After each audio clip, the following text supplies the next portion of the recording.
Gênesis 29, 13. Quando Labão ouviu as novas de Jacó, filho da sua irmã, correu ao encontro dele, abençoou-o, beijou-o e o levou para sua casa. E Jacó contou a Labão tudo o que havia acontecido.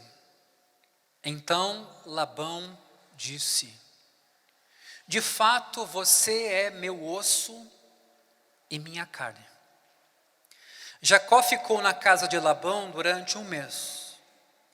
Depois Labão disse a Jacó: será que você vai trabalhar de graça só por ser meu parente? Diga-me qual deve ser o seu salário. Ora, Labão tinha 2 filhas, Lia, a mais velha, e Raquel, a mais nova. Lia tinha uns olhos sem brilho, porém Raquel era bonita e formosa. Como Jacó amava Raquel, disse a Labão: trabalharei para o Senhor durante 7 anos para poder casar com Raquel, sua filha mais nova. Labão respondeu: é melhor dá-la a você do que a outro homem. Fique aqui comigo. Assim, por amor a Raquel, Jacó trabalhou durante 7 anos. E esses anos lhe pareceram como poucos dias, pelo muito que a amava. Então ele disse a Labão: dê-me a minha mulher, pois já venceu o prazo, para que eu me case com ela. Assim Labão reuniu todos os homens do lugar e deu um banquete. À noite ele trouxe Lia, sua filha, e a entregou a Jacó. E eles tiveram relações. Labão tinha dado sua serva Zilpa para que fosse serva de Lia, sua filha. Ao amanhecer, Jacó viu que era Lia. Por isso disse a Labão: o que é isso que o Senhor fez comigo? Não é verdade que eu trabalhei por amor a Raquel?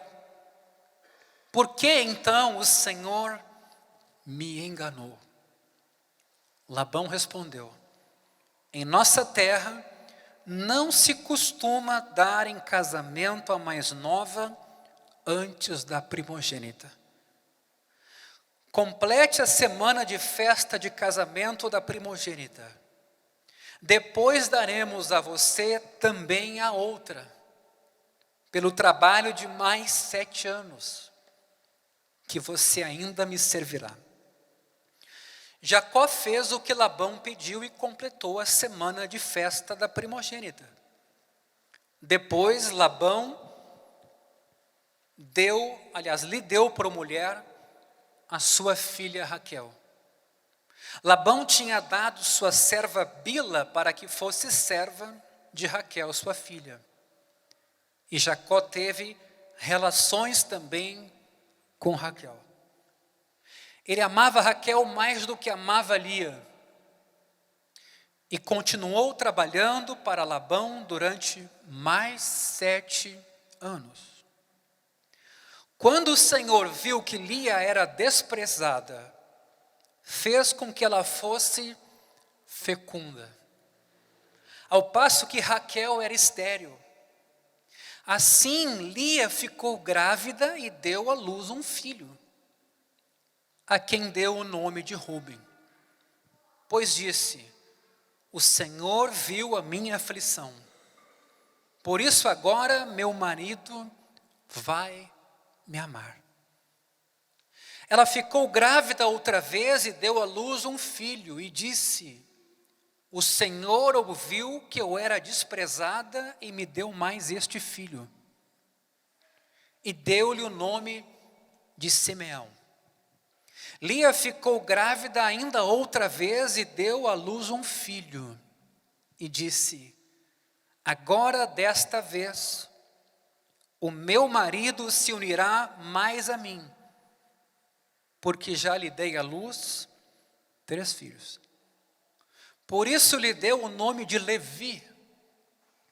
Mais uma vez ela ficou grávida, a 4ª agora, e deu à luz um filho. Então disse: desta vez louvarei o Senhor. E por isso lhe deu o nome de Judá. E depois disso, não teve mais filhos. Meus irmãos, o anseio humano pelo amor verdadeiro, pensando no amor romântico inclusive, sempre foi celebrado em canções, em narrativas, em filmes. Mas em nossa cultura atual foi ampliado de maneira, eu diria até assustadora. Na música, por exemplo, os cantores dependem demais de se sentirem apaixonados. É muito comum que as músicas que mais nos pegam lidem com paixão, com romance. Me disseram que a música sertaneja é a que mais move grana nesse país. E a música sertaneja, ela está permeada de romance, sem entrar no mérito do romance em si. Sem algum tipo de relação romântica, mesmo que da espécie errada, a vida em nosso tempo parece não fazer sentido. Quando procuramos nos outros a afirmação e aceitação profundas que só Deus pode nos oferecer, quando, por exemplo, pensamos em alguém e nos apaixonamos por alguém, acreditando que essa reciprocidade vai fazer então da gente uma pessoa feliz, o perigo é que a gente acabe se tornando escravo do amor. Fazer do amor um ídolo pode significar permitir que o ser amado explore e até abuse de você. Ou talvez cause uma terrível cegueira para as doenças do relacionamento. Aliás, a gente está em 2022. Mas quando você olha para a mídia e o que ela imagina sobre família e o que é a família brasileira, existe uma diferença enorme. A gente vê hoje uma tendência de leitura de vida mais moderna, mais descolada e mais livre. Mas quando você pega as famílias e vê o que acontece dentro de uma casa, começando pela figura do pai, toda poderosa, né, exercendo a autoridade suprema, às vezes de maneira bastante fria, você nota que a realidade hoje é um pouco diferente do que nós vemos nas redes sociais. Uma ligação idolátrica, mesmo com o amor, pode levá-lo a quebrar promessas. Pode levá-lo a trair outras alianças ou compromissos, para não perder aquele amor. Pode motivá-lo a violar todos os limites justos, sensatos e razoáveis. Porque praticar a idolatria é ser um escravo, mesmo do amor. Há um relato na Bíblia que acabamos de ler, que ilustra como a busca do amor pode se tornar uma forma de escravidão. Aqui vemos a história de Jacó e Lia no capítulo 29. Sempre tem sido possível converter um amor romântico e o casamento num Deus falso, como vamos ver. Mas a cultura em que vivemos torna ainda mais fácil o erro de transformar o amor em Deus ou de sermos arrastados por esse amor de forma a depositar a nossa esperança de felicidade tão somente nele. Ainda que a gente confesse no culto, o Senhor é tudo para mim, a ninguém mais eu tenho. Na semana passada, nós vimos como Deus veio a Abraão e prometeu redimir o mundo por meio da família de Abraão. mediante, inclusive, a sua descendência. Deus havia dito que por meio de Abraão e sua descendência, todos os habitantes da terra seriam abençoados. Portanto, a cada nova geração, um filho seria escolhido como representante da linhagem de Abraão. Um sucessor daria sequência àquela família patriarcal, e esse sucessor andaria com Deus, preservaria a fé de pai para filho, até que um dia viesse o Messias, o último descendente. Abraão, pela história, gerou Isaque. Anos mais tarde, a esposa de Isaque, Rebeca, engravidou de gêmeos. E Deus falou por meio de uma profecia: o mais velho servirá o mais novo. Significava que o segundo filho gêmeo havia sido escolhido para levar adiante a linhagem messiânica. Apesar da profecia, o coração de Isaque se inclinava para o primogênito. Preste bem atenção nisso, para o mais velho. Esaú, preferindo ao mais jovem, que era Jacó. De modo irônico, esse foi o mesmo erro trágico que Deus havia poupado Abraão de cometer, quando Abraão foi chamado para sacrificar o seu único filho. Por causa do favoritismo de Isaque, Esaú cresceu orgulhoso. Ele era o primogênito, mimado, voluntarioso, impulsivo, seguro de si. E Jacó cresceu cínico, amargurado, se sentindo aquém, se sentindo menor. Mas chegou a hora de Isaque, já idoso, e eu estou só dando o contexto da leitura que a gente fez, dar a bênção então para o chefe do clã, aquele que ia seguir com a tradição da família, que em rebeldia à profecia divina, ele pretendia que fosse Esaú e não Jacó, que fosse o irmão mais velho.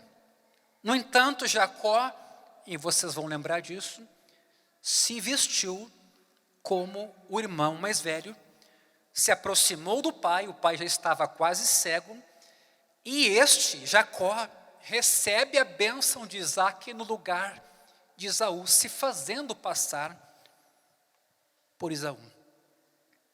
Quando Esaú descobriu o que havia acontecido, ele jurou matar Jacó, e é por isso que Jacó agora está aqui, junto da família da sua mãe. Jacó precisou fugir para o deserto a fim de salvar a própria pele. A vida de Jacó estava agora em frangalhos. E havia perdido a família e havia perdido a herança.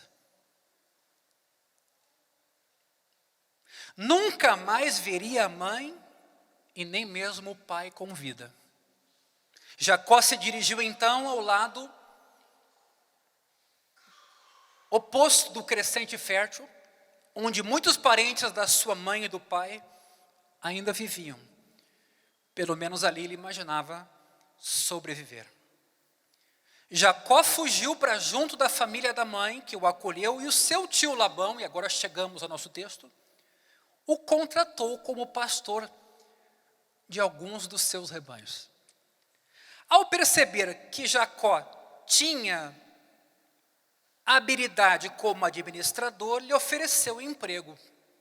O texto diz no versículo 15 que a gente leu: será que você vai trabalhar de graça só por ser meu parente? Dá-me qual deve ser o seu salário. A resposta de Jacó foi uma palavra: Raquel. Ora, Labão tinha 2 filhas, diz o versículo 16. Lia, a mais velha, Raquel, a mais nova. Lia tinha uns olhos sem brilho, porém Raquel era bonita e formosa. Queridos, o texto hebraico diz literalmente que Raquel tinha um corpo magnífico. E ainda por cima era lindíssima. Jacó ficou mais do que encantado por ela. Tem um autor chamado Robert Alter, estudioso da literatura hebraica em Berkeley, que diz o seguinte: os muitos sinais no texto demonstram o quanto Jacó ficou perdido de amores e dominado por Raquel. Jacó ofereceu o salário de 7 anos por aquela mulher. O que na moeda da época era um preço altíssimo. Era possível até que 4 anos alguém trabalhasse para ter direito à mão da noiva de uma família. E esses anos, diz o versículo 20 do texto que a gente leu, lhe pareceram como poucos dias, pelo muito que amava. Vejam bem, 7 anos, e ainda pareceram pouco tempo. Por quê? Pelo foco do coração de Jacó. Então Jacó disse a Labão, versículo 21, dê-me a minha mulher, pois já venceu o prazo para que eu me case com ela. O tempo passou. Alter, o autor que acabamos de citar, diz que a frase hebraica é extraordinariamente direta, explícita e até sexual para aquela época, para aquela cultura. Talvez até uma fala um pouco indiscreta devido ao tempo decorrido. Imagina dizer a um pai, mesmo hoje, mal posso esperar para me relacionar com a sua filha. Hoje isso já é difícil, aliás, nunca chegue assim para nenhum sogro. Passe ela para mim agora. Era mais ou menos, em linguagem de hoje, o que aqui Jacó pleiteava. O narrador está nos mostrando um homem dominado por um desejo ardente, emocional e também sexual por uma mulher. Mas qual a razão o texto aqui nos apresenta? Jacó tinha agora uma vida vazia. Jamais tivera o amor do pai, havia perdido o amor da mãe querida e com certeza não tinha nenhuma ideia do amor e do cuidado divinos, pelo menos nesse momento da sua vida. De repente avistou a mais bela mulher em que já puseram os olhos e deve ter pensado: se eu tiver essa mulher, finalmente alguma coisa na minha vida miserável vai dar certo, já que eu perdi tudo. Possuí-la arrumaria tudo. Todos os anseios do seu coração por sentido e afirmação voltaram-se, fixaram-se, concretizaram-se em Raquel. Jacó era um homem incomum para o seu tempo. Historiadores culturais nos contam que na antiguidade as pessoas geralmente não se casavam por amor, mas por status. Então é importante também ter esse cuidado quando a gente vai olhar para um texto como esse. No entanto, Jacó não seria tão fora do comum hoje. Tem um autor, Ernest Becker, ganhador de um prêmio Pulitzer, pelo livro A Negação da Morte, que explicou as diversas maneiras que as pessoas de hoje têm lidado com a perda da crença em Deus. Agora que pensamos estar aqui por acidente e não por termos sido criados com uma vida de propósito, de que modo conferimos um senso de significado em nossa vida? Então esse autor está tentando explicar a ideia de que se Deus é superado, aonde as pessoas encontram a sua realização. E esse autor então sustenta que um dos principais modos em que Deus ele volta a ter lugar em nossa vida, mas Deus idolátrico, é o romance apocalíptico. Voltamo-nos para o sexo e o romance a fim de que nos deem a transcendência e o significado que costumávamos obter da fé em Deus. Como Deus agora está fora do cenário, para onde o ser humano canalizou então a sua expectativa e identidade? Na sexualidade, no amor romântico e assim por diante. Olha o que ele escreveu. Ele ainda, o homem de hoje, a mulher de hoje, ainda precisa sentir-se heróico, saber que a sua vida tem importância. Ainda tinha de unir-se a algum sentido superior que o absorvesse por completo, em confiança e gratidão. Se não tinha mais Deus, como faria isso? Uma das possibilidades que lhe ocorreu foi a solução romântica. A autoglorificação de que ele precisava em sua natureza mais íntima, agora buscava no parceiro amoroso. O parceiro amoroso se torna o ideal divino em que preencher a vida. Todas as necessidades espirituais e morais agora passam a se concentrar num indivíduo, nele ou nela. Em poucas palavras, o objeto do amor é Deus. O homem estendeu a mão para alcançar um tu, quando a concepção de mundo e da grande comunidade religiosa entendeu que Deus está morto. No final das contas, o que desejamos ao elevar o parceiro amoroso à posição de Deus? Redenção. Redenção. Se a gente olha esse texto com certo cuidado, foi exatamente o que Jacó fez aqui. E é o que milhões de pessoas estão fazendo em nossa cultura. A música popular e a arte da nossa sociedade nos convidam a continuarmos agindo assim, satisfazemos todas as necessidades mais profundas de significado e transcendência do coração com o romance e com o amor. E atenção, não há nada contra o romance em si e nada contra o amor em si. Veja, canções populares que vão dizer: você é ninguém até que alguém ame você. Dizia uma canção popular: somos uma cultura inteira que interpretou essas palavras em sentido literal. Cultivamos a fantasia de que se encontrarmos nosso verdadeiro parceiro de alma, tudo que está de errado com a gente vai ser curado.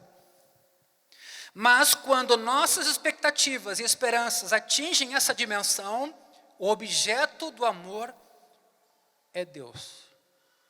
Amante nenhum, ser humano nenhum, está qualificado para este papel. Ninguém pode viver a essa altura, quando um dos cônjuges deposita sobre o outro essa expectativa divina. Qual é o resultado? Desilusão, amargura, decepção. Pense um pouquinho nessas palavras. Alguns dizem que essa análise de Becker é ultrapassada. Por que eles dizem isso? Porque vivemos hoje a cultura da conexão virtual, em que os jovens converteram o sexo em algo comum, fortuito, isento de compromisso. Então há quem conteste que se faz do romance idolatria. Há quem diga que, ao contrário, o romance está banalizado. As pessoas fazem sexo por qualquer motivo. Menos homens e mulheres namoram de fato ou têm namorados e namoradas. A crítica aqui é feita nesse sentido. Atendendo ao interesse da igualdade de gênero, as mulheres começaram a dizer: merecemos nos divertir com a nossa sexualidade tanto quanto os homens fazem. Há uma pressão crescente entre colegas para envolvimento sexual e sem compromisso emocional. Como assim, então, se faz do romance um ídolo? Então, certamente, nossa cultura está se distanciando de uma esperança do romance, dizem alguns. No momento em que superarmos esse puritanismo remanescente, a crítica então continua, né? O sexo não terá mais grande importância. Ainda se diz que a gente é muito moralista, mas daqui a um tempo as pessoas literalmente vão banalizar de vez e aí não vai ter nada de idolatria do amor. Será? Laura Stepp, no livro Sem Amarras, descobriu que os encontros casuais deixavam insatisfeitas a maioria das mulheres jovens, embora elas não estivessem dispostas a reconhecer isso perante os colegas. E a enorme ênfase que a nossa cultura dá à beleza física desmente qualquer noção de que o sexo não tem muita importância. Na década de 40, um autor conhecido nosso, C.S. Lewis, ouviu de muitos dos seus pares na Academia Britânica que o sexo não passava de um apetite, um mero apetite por comida. Assim. A partir do momento que reconhecêssemos esse fato, diziam eles, e começássemos a fazer sexo sempre que nos der vontade, as pessoas parariam de ficar enlouquecidas. A mesma coisa da droga, né? Vamos liberar a droga, que a curiosidade por ela vai acabar. Sabe? Libera que nós acabamos com a curiosidade, com a impulsividade. Mas já naquela época, C.S. Lewis duvidou disso. Olha o que ele disse. Imagine que você fosse para um país onde pudesse encher um teatro apenas levando um prato coberto para o palco, e então bem devagar fosse erguendo a tampa a fim de permitir que todos vissem, antes de apagar as luzes, que aquele prato tinha uma costeleta de carneiro e um pouco de bacon. Ele explica. Você não acharia que alguma coisa deu errado nesse país em relação ao apetite por comida? Um crítico comentou que se encontrasse um país em que espetáculos de striptease desse tipo, envolvendo um prato de comida, fossem populares, concluiriam que seus habitantes estavam morrendo de fome. Aliás, uma obra que eu aqui indico, que penso tem na nossa livraria, é Cristianismo Puro e Simples. O que o Lewis está fazendo aqui, basicamente, é, num lugar onde se faz striptease, experimenta não apresentar às mulheres ou homens, mas um prato de comida, e ver se as pessoas vão se satisfazer. Ou seja, ele está sendo cínico para dizer que suplantar a pornografia, ou o apelo, ou o amor ao sexo, é ingenuidade plena. Mas o Lewis não para por aqui. Ele diz, não estamos famintos de sexo, na verdade. Há algo mais disponível como sexo do que nunca antes. Mas a pornografia, o equivalente aos espetáculos de striptease, é hoje uma indústria de mais de $1 trilhão. Portanto, o sexo e amor romântico não são apenas um apetite, como no caso de comida. O sexo é muito mais significativo para o ser humano. Os biólogos evolucionários explicam que isso é inculcado em nosso cérebro. O cristão explica que a nossa capacidade para o amor romântico se origina no fato de sermos imagem e semelhança de Deus. Talvez seja possível até dizer que as duas coisas são verdadeiras. O ponto é que tem alguma coisa muito entranhada em nós, legítima inclusive, que nos impulsiona para a sexualidade. De qualquer forma, meus irmãos, o amor romântico é um objeto de enorme poder para o coração e a imaginação humanos. Por isso consegue dominar excessivamente a nossa vida. Esse livro que a gente está indicando, inclusive para todos na comunidade, sobre pureza, pornografia, vai mostrar muito a capacidade plástica do cérebro diante da pornografia de se moldar a virtudes ou vícios nessa área. Não é só chegar depois e receber perdão de pecados ou uma oração de exorcismo para que o espírito vá embora. É um tipo de entranhamento vicioso que pela prática ou exposição à pornografia desencadeia-se em nossa vida. Não sejamos ingênuos nesse particular. Até quem evita por completo o amor romântico em razão de amargura ou medo, na verdade, acaba sendo controlado por ele. Por quê? Porque o medo de amar alguém também pode te controlar a tal ponto de você se afastar das pessoas. Quem não pode ter o amor, porque tem medo de ser manipulado pelo amor, evitará pessoas que poderiam ser parceiros ou parceiras maravilhosos. Quem precisa ter o amor, que faz do amor um ídolo, vai escolher parceiros que não são adequados, porque ele está obstinado, ou porque são abusivos. Se você tem medo demais, ou se enamora demais do amor, ele assumiu para você um poder comparável ao divino, ele vai distorcer as tuas percepções da vida. Eu queria repetir essa frase e que você tentasse guardá-la. Se você tem medo demais do amor, ou se você enamora demais do amor, ele assumiu na sua vida um poder comparável ao do ídolo, que vai distorcer tuas percepções de vida. Voltando para Jacó. O vazio interior de Jacó torna ele vulnerável à idolatria do amor romântico. Quando ele se ofereceu para trabalhar por 7 anos, quase 4 vezes mais que o preço comum de uma noiva, Labão, inescrupuloso, percebeu que o sobrinho estava perdido de amor. Assim, tirou vantagem da situação. Quando Jacó perguntou se podia casar com Raquel, a resposta de Labão, o texto mostra, foi muito vaga. Na verdade, em momento algum, ele disse, negócio fechado, está prometida. O que ele disse é, melhor é dá-la a você do que a outro homem, diz o versículo 19.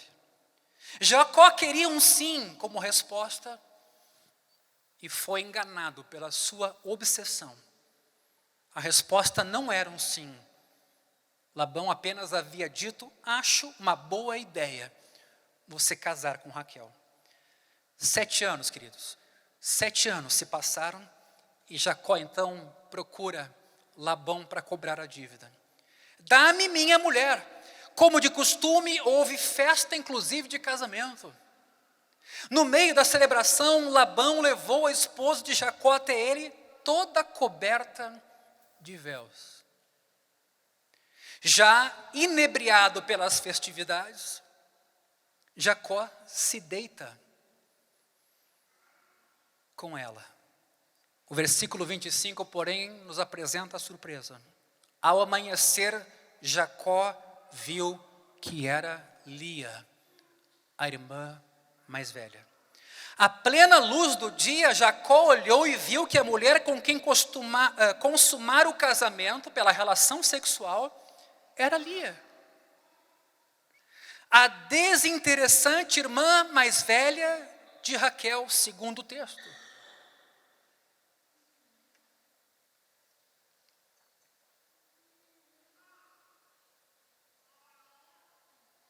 Tremendo de ódio, Jacó procura Labão e diz para ele, o que é isso que o Senhor fez comigo? Versículo 25.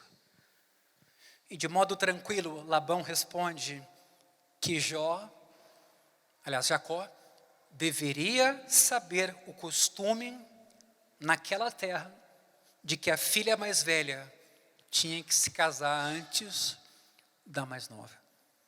Se Jacó se comprometesse em trabalhar mais 7 anos, ele diz, Labão ficaria muito feliz em entregar a sua filha como parte do negócio. Sentindo-se trapaceado e preso em uma cilada, Jacó sujeitou-se a mais 7 anos a fim de se casar com Raquel, bem agora também com Lia. E claro que você deve estar perguntando agora, por que Jacó simplesmente não se recusou a essa falcatrua escancarada? Quando Jacó pergunta, por que você me enganou? O termo hebraico é o mesmo usado no capítulo 27 desse livro, para descrever o que também Jacó tinha feito com seu pai. Robert Alter cita então um antigo comentarista rabínico que imagina a conversa no dia seguinte entre Jacó e Lia, a mais velha. Jacó dizia para ela, chamei Raquel no escuro e você respondeu, por que você fez isso comigo? Lia retruca, seu pai chamou Esaú no escuro e você respondeu, por que você fez isso com ele? A fúria de Jacó morre naqueles lábios. Ele percebe então como é ser manipulado e enganado. E acaba concordando com a oferta de Labão. Gente, Talvez nos perguntemos como Jacó pode ter sido tão crédulo, mas seu comportamento foi, na verdade, o de um viciado. São várias as maneiras em que o amor romântico pode funcionar como uma espécie de droga para ajudar a fugir da realidade da vida. Um exemplo que eu dou aqui é o homem mais velho que abandona a esposa por uma mulher bem mais nova, no esforço desesperado de esconder a realidade de que está envelhecendo. Existe o rapaz ou a moça que considera um parceiro desejável apenas para jogar, para tê-lo em suas mãos, perdendo o interesse logo ali na frente. Para essa pessoa, o parceiro é só uma mercadoria necessária para ajudar ele a se sentir poderoso e desejável. Nossos temores e esterilidade interior fazem do amor uma droga, um modo de nos automedicarmos. E viciados sempre fazem escolhas tolas e destrutivas, porque não estão livres para escolher, estão amarrados. Foi o que aconteceu aqui, queridos, com Jacó. Raquel não era apenas a sua esposa, Raquel se tornou uma espécie de salvadora, de Messias. Ele a desejava e precisava dela tão profundamente que só ouvia e via o que queria ouvir e ver. Quantas vezes a gente toma decisões assim, de forma obstinada? Não consegue ouvir, você fala com a pessoa, a decisão está tomada. Quantas vezes eu, em aconselhamento pastoral, percebi que a pessoa não estava me ouvindo, passaram-se ali 2, 3 horas, e ela só queria encerrar a reunião porque a decisão esteve tomada desde o primeiro momento. Por isso é que Jacó se tornou vulnerável ao engano de Labão. Sim, Labão era inescrupuloso, mas Jacó deu a brecha. Mais tarde, a idolatria de Jacó por Raquel produziu décadas de sofrimento na família toda. Ele adorava e privilegiava os filhos de Raquel depois, em detrimento dos filhos de Lia. E Lia teve 4. Destruindo e afligindo o coração de todos, ao mesmo tempo em que envenenava a família. Vemos como a idolatria devastou a vida de Jacó, mas talvez o maior desastre de todos seja o que aconteceu com a tal da Lia. A filha mais velha. E o narrador só nos dá um detalhe a respeito dela aqui. O texto conta que ela tinha olhos sem brilho. Alguns já disseram que ela tinha uma visão ruim. Olha, a passagem não diz que Lia tinha olhos sem brilho e Raquel conseguia enxergar bem. O contraponto ali é entre beleza e não tanta beleza assim. É provável que sem brilho pudesse até significar que ela pudesse ter algum problema na visão ou um problema de má aparência. A ideia, na verdade, é clara. Lia era pouco atraente e precisou passar a vida inteira à sombra da irmã. Aparentemente aqui uma mulher descrita como deslumbrante. Em consequência, o pai, Labão, sabia que homem nenhum jamais se casaria com ela ou ofereceria dinheiro por ela. Durante anos ele havia se perguntado como se livrar de Lia. E aqui, entre aspas, lendo esse assunto bem na sua cultura, para que Raquel alcançasse excelente preço. Em Jacó, Labão encontrou a solução dos seus problemas financeiros. Todo viciado enriquece alguém, alimenta alguma coisa. Por isso que quando a gente pensa em tráfico, a gente pensa em vício, a conversa, a discussão, ela é muito mais profunda do que a pessoa que está viciada.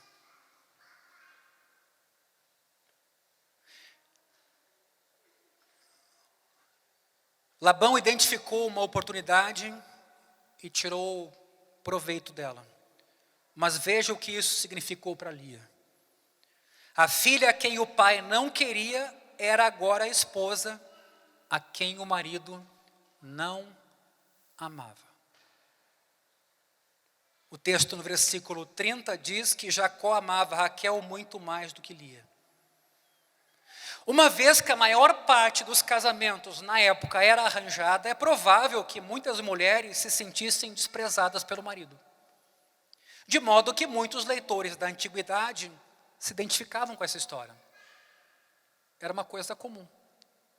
Claro, o leitor moderno acha ofensivo o relato de mulheres sendo compradas e vendidas por homens, mas é importante ter em mente que a ênfase geral aqui da narrativa de Gênesis visa destruir essa prática, descrevendo de forma negativa a prática. Por isso que a gente tem que ter cuidado quando olha para a Escritura. Robert Alter, o mesmo autor, diz que ler o livro de Gênesis e achar que ele faz vista grossa para a questão da primogenitura, que beneficia muito o mais velho, que faz vista grossa para a poligamia ou para a compra de noivas, significa que não entendemos adequadamente o livro de Gênesis. Ao longo do livro, a poligamia sempre produziu devastação. Sempre. Nunca deu certo. Tudo que você vê é a miséria que as instituições patriarcais causaram nas famílias. O autor então conclui que todas as narrativas de Gênesis são subversivas em relação às antigas práticas abusivas patriarcais. Ou seja, a gente olha e imagina que o texto nos recomenda essa prática, quando o texto descreve a prática, nos chama a atenção para as consequências da prática. Lia tinha então um vazio no coração grande quanto o existente no coração de Jacó. Eram dois tentando resolver o problema um do outro. E agora ela começava a reagir ao problema do mesmo jeito que o marido. Fez com ele o que Jacó tinha feito com Raquel, e Isaac com Esaú. Colocou a esperança do seu coração em conquistar o amor de Jacó. Como que ela fez isso? Tendo filhos. Os versículos finais da passagem estão entre os mais tristes da Bíblia. Versículos 31 em diante, que se a gente ler nesse contexto, pega muito bem. Quando o Senhor viu que Lia era desprezada, fez com que ela fosse fecunda, ao passo que Raquel era estéril. Assim Lia ficou grávida e deu à luz um filho, a quem deu o nome de Ruben, pois disse: o Senhor viu a minha aflição. O nome Ruben tem a ver com isso, ver, é a mesma palavra, tem a ver com enxergar. Por isso agora meu marido vai me amar. O texto continua.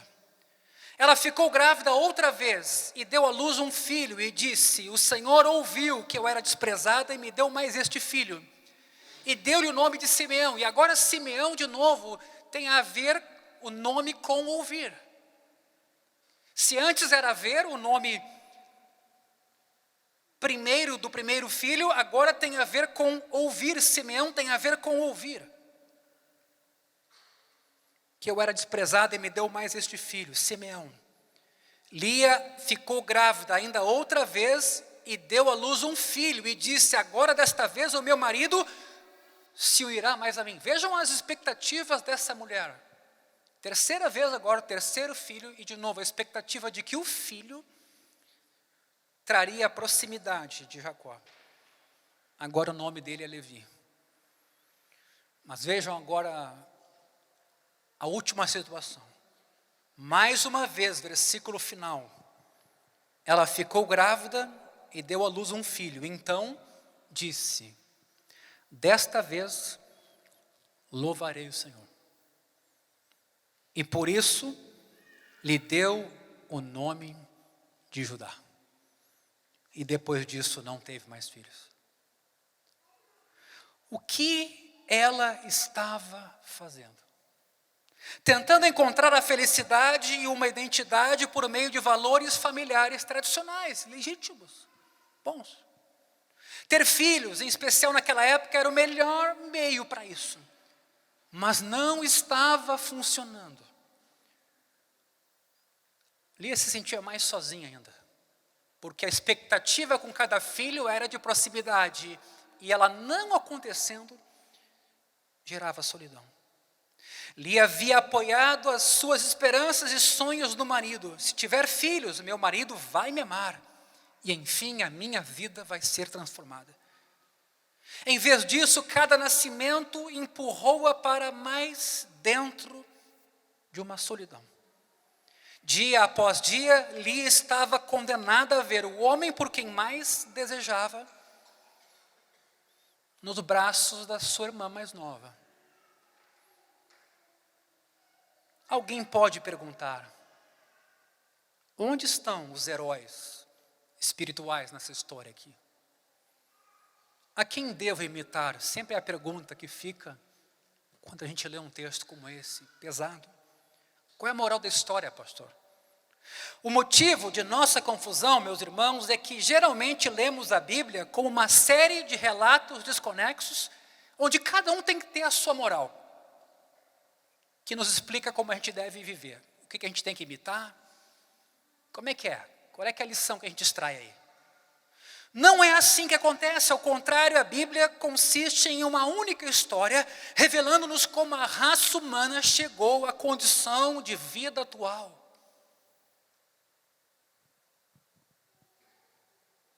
E como Deus, por meio de Cristo, veio e virá um dia para consertar tudo.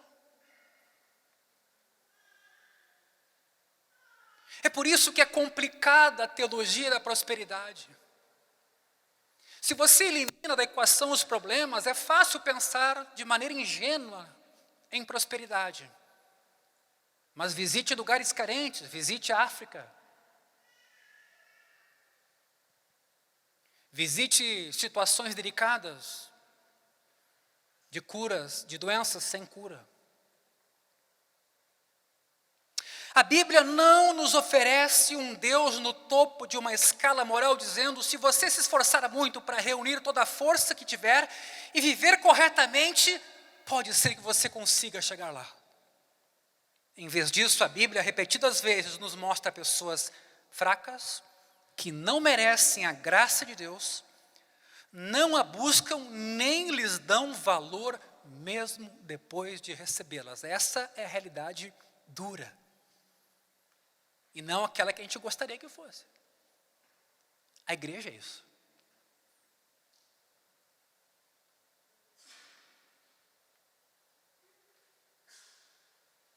Se assim é a grande sucessão de acontecimentos históricos em que se encaixa cada narrativa bíblica individual, o que a gente aprende com essa história? Que a desilusão é cósmica e predomina ao longo de toda a nossa vida aqui nessa terra. Eu sei que isso não é muito bom de ouvir. Eu sei que o Evangelho consola. Mas a realidade dura e crua é que hoje nos cabe ter fome e sede de justiça, porque tem muita injustiça em nosso tempo. Muita dor. Nós podemos nos recolher aqui dentro e fazer de conta que não há uma multidão de gente sofrendo, vulnerável, miserável, se drogando nas cracolândias de Porto Alegre, passando fome, comendo e virando lixeira. Nós podemos fazer de conta e nos isolarmos numa bolha de que Deus está conosco e nós vamos triunfar sempre. Nós podemos fechar os olhos para a realidade e ingenuamente infantilizar-nos e fazemos promessa de vida bem-sucedida e próspera sem nenhum arranhão. Mas essa não é a verdade. Você jamais viverá com sabedoria enquanto não entender que esse mundo é um mundo de desilusão. Por que eu estou dizendo isso? Para você não projetar sobre a igreja aquilo que Deus já avisou que teria. Lembra lá de Judas Iscariotes que traiu Jesus? Você lembra lá de Pedro que fez com Jesus? Ainda que todos te deixem, eu jamais, pois tu vai me negar ainda antes que o galo cante. Nós pensamos demais de nós mesmos, a começar por nós. Jacó declarou: basta eu conseguir Raquel e tudo vai ficar bem. Tudo que deu errado lá atrás, agora eu resolvo.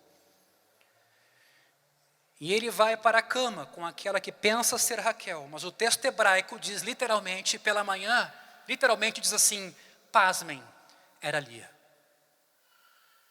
Sabe a cegueira que de repente cai a ficha e, cara, não era.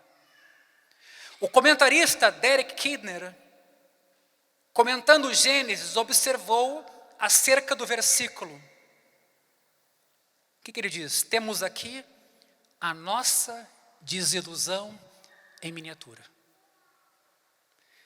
vivenciada desde o Éden.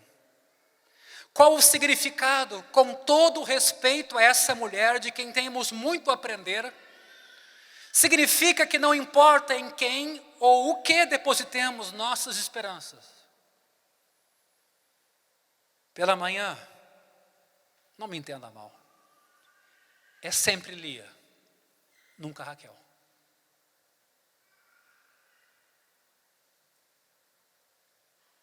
Ninguém jamais declarou isso do que, de novo, C.S. Lewis em Cristianismo Puro e Simples. A maioria das pessoas, se de fato aprendesse a olhar dentro do coração, saberia que deseja muito, algo que não pode ter neste mundo. Há todo tipo de coisa neste mundo que se oferece para concedê-lo a você, mas nunca entrega o que promete. Nunca cumpre a promessa. Os anseios que surgem em nós quando nos apaixonamos pela primeira vez, quando pensamos em um país estrangeiro pela primeira vez, ou tratamos de um assunto que nos arrebata pela primeira vez, são anseios que nenhum casamento, nenhuma viagem, nenhum aprendizado conseguirão satisfazer. Não estou me referindo agora ao que se chama de férias, profissões ou casamentos mal sucedidos, não. Eu estou falando quando dá certo mesmo. Falo dos melhores possíveis. Houve algo a que nos agarramos no primeiro instante do nosso anseio que logo desaparece. Creio que todos saibam, diz aqui Lewis, ao que me refiro. A esposa pode ser fantástica, os hotéis e a vista maravilhosos. A química pode te dar um emprego deslumbrante. Todavia, alguma coisa nos escapa. Queridos, caso se case como fez Jacó, ao apoiar o peso de todos os seus anseios e esperanças mais profundos em cima da pessoa com quem está se casando, você a esmagará com as suas expectativas messiânicas. As pessoas vão para o altar cheias de expectativas, muitas vezes porque já na sua casa o ambiente não é legal, não é bom. Elas querem casar. Isso aumenta a expectativa, duplica o desejo de que com o outro ou a outra, numa nova casa, nós vamos viver o Éden. Essa expectativa distorce a vida e a vida do cônjuge de muitas formas. Ninguém, nem mesmo a melhor pessoa do mundo, tem como dar à alma tudo aquilo de que ela precisa e necessita. Essa decepção, essa desilusão cósmica se faz presente a vida toda, mas nós a sentimos, especialmente quando? Nas coisas que a gente mais apoia a nossa esperança. É ali que a gente dá a nossa baqueada. Não é porque Deus se ausentou, calou, silenciou. É porque aquela boia em que a gente achava que era um transatlântico, a gente viu que é uma boia.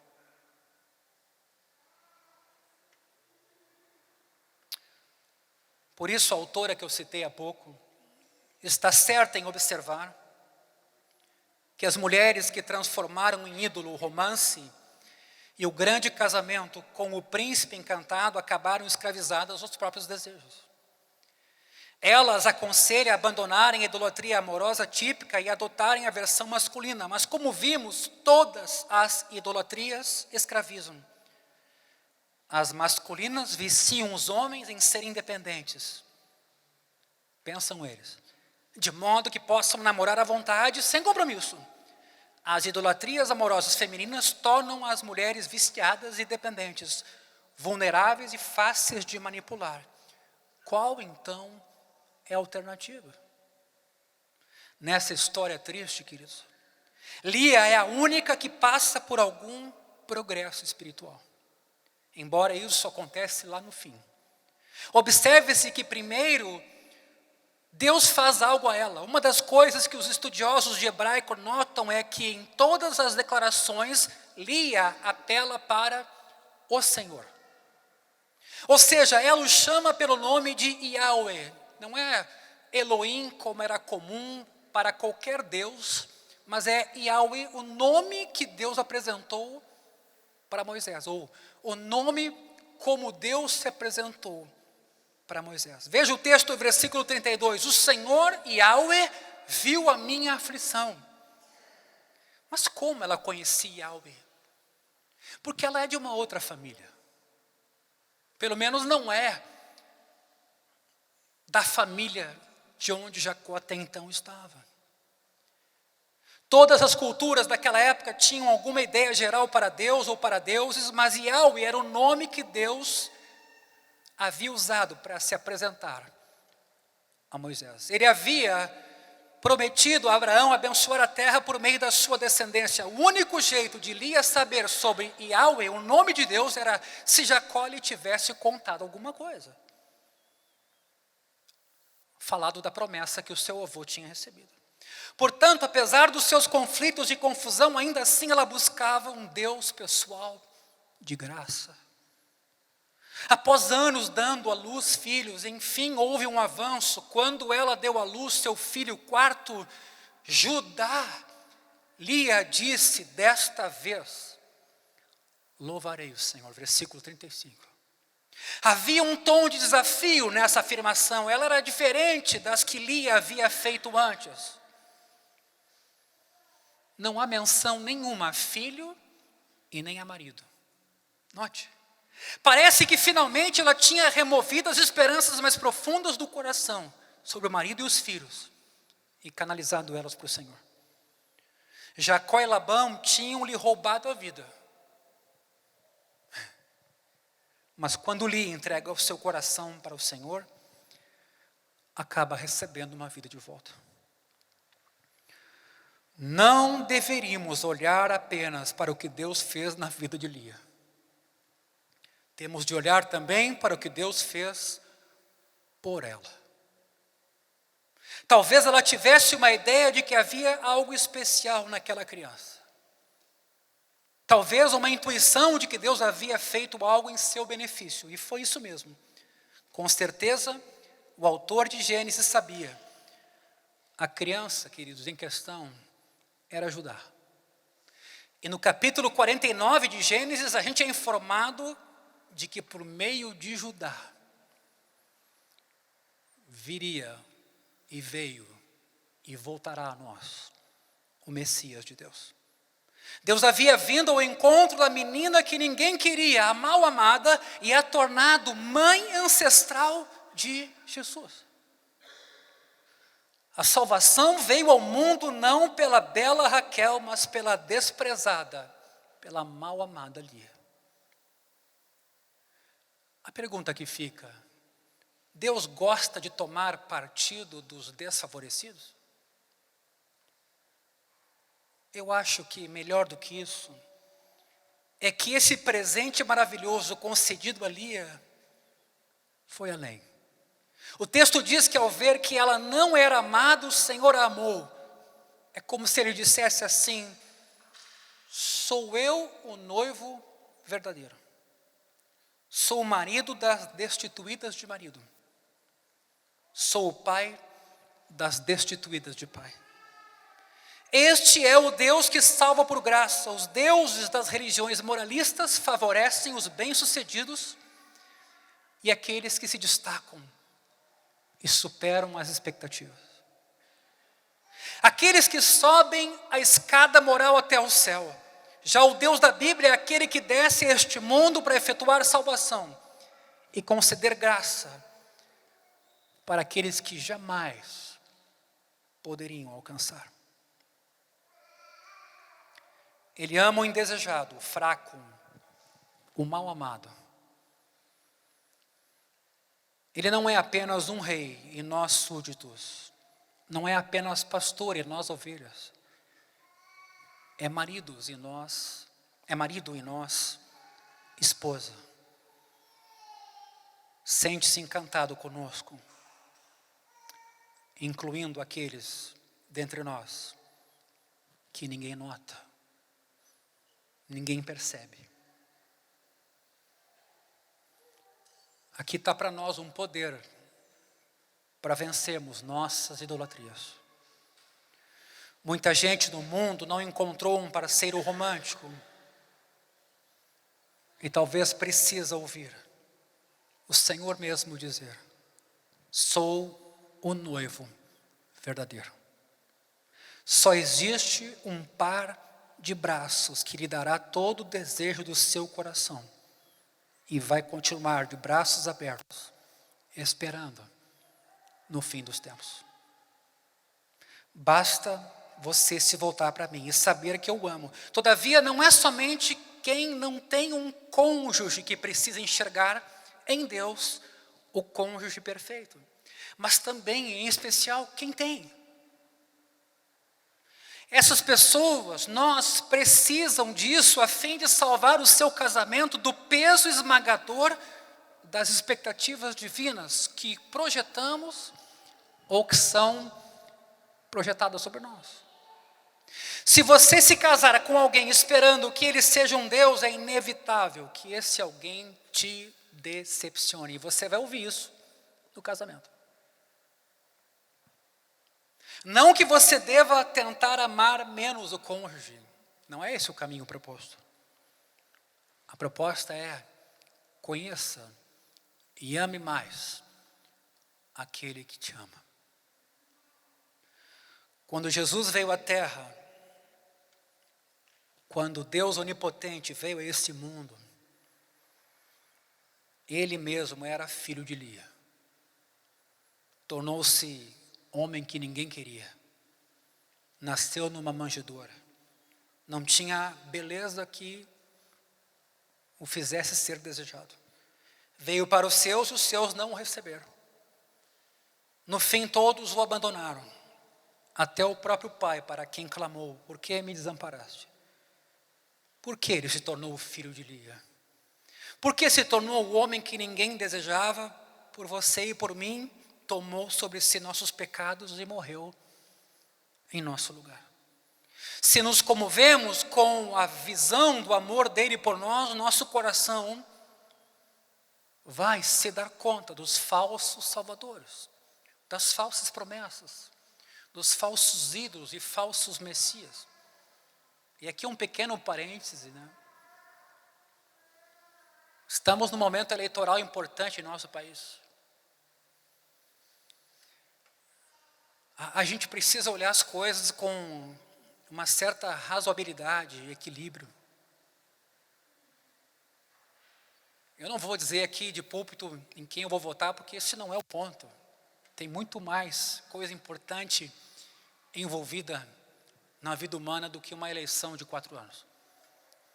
Não vamos nos omitir, não.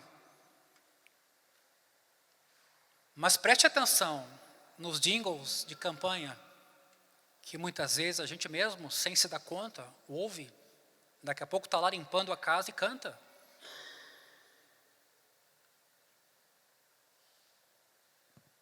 Igual a ele nunca ninguém existiu. É o Salvador do Brasil.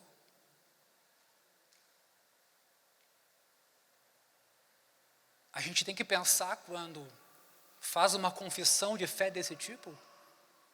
Mas eu não quero dizer isso, é num outro sentido. Só que aí o jingle vem e pega, e ele tem uma melodia atrativa, e quando você vê, você está lá na casa, cantando. E você de verdade está acreditando que lá no dia 2 de outubro, se ele ganhar, 2023, vai ser um ano próspero. E escute bem aqui, eu não estou me manifestando contra esse candidato, mas estou falando da sutileza das nossas idolatrias. Igual a ele nunca ninguém existiu. Então, nesse particular, o texto nos desafia. Porque ele se tornou o homem que ninguém desejava por amor a mim e a você. Não podemos ignorar os nossos falsos deuses. É preciso parar de tentar nos redimir por meio de atividades e relacionamentos, porque já fomos redimidos em Cristo. Pararmos de tentar transformar pessoas em salvadoras, porque temos um Salvador.